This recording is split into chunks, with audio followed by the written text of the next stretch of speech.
Semuanya diam. Kami dari Bulan TV bersama kami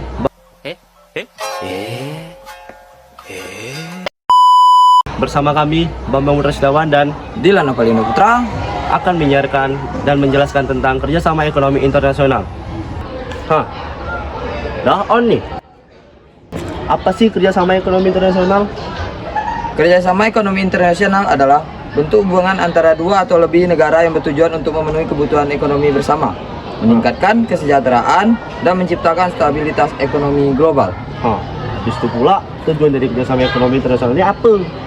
Tujuan dari kerjasama ekonomi internasional ini, jadi itu tujuan kerjasama internasional adalah untuk meningkatkan kualitas hidup semua orang di seluruh dunia dengan mempromosikan perdamaian, keamanan, pembangunan ekonomi, konservasi lingkungan, perlindungan hak asasi manusia, dan pemerintahan global.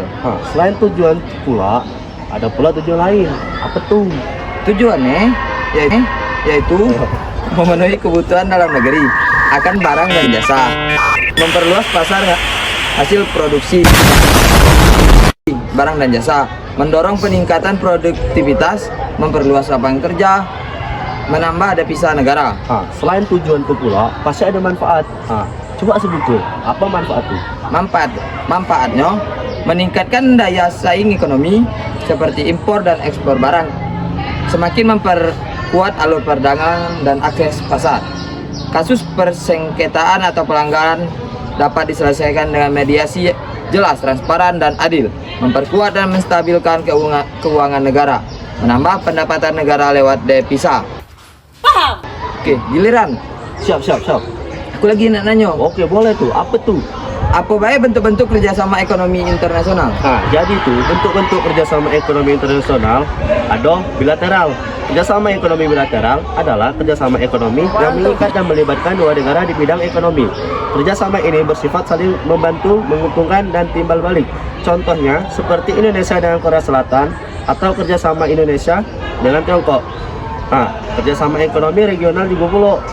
Kerjasama ekonomi regional adalah kerjasama ekonomi di antara beberapa negara yang berada di kawasan tertentu. Contohnya, kerjasama dengan ASEAN, APC, AFTA, dan masih banyak lagi. Kerjasama ekonomi multilateral atau internasional adalah kerjasama yang mengikat banyak negara tanpa mengenal batas wilayah tertentu dengan suatu politik atau kebijaksanaan yang bersifat internasional. Sifat lagi loh, terakhir. Kerjasama ekonomi antarregional. Kerjasama ekonomi antarregional yaitu kerjasama ekonomi di antara dua kelompok kerjasama ekonomi regional. Contohnya kerjasama antara Eropa dan ASEAN. Paham? Jadi itu kerjasamanya. Jadi untuk dulur segitu dulu materi tentang kerjasama ekonomi internasional. Sekian dari kami. The next day. Halo pemirsa, kembali lagi bersama kami di Bulian TV.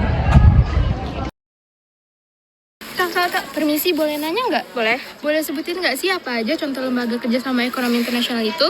Contoh lembaga kerjasama ekonomi internasional yang pertama ada ASEAN atau Association of Southeast Asian Nations. Yang kedua ada IMF atau International Monetary Fund. Yang ketiga ada IBRD atau International Bank for Reconstruction and Development atau World Bank. Yang terakhir ada ITO atau International Trade Organization. Oh, jadi gitu ya Kak. Terima kasih. Sekian berita kami hari ini yang kami sampaikan. Kami dari tim Bulan TV undur diri. Terima kasih. Tunggu dulu, jangan terburu-buru. Kerjasama ekonomi. Ekonomi internasional. Bersama saya. Sudah. Sudah. Ya Allah. Malam ini kau tahu Lembaga kerjasama ekonomi. memenuhi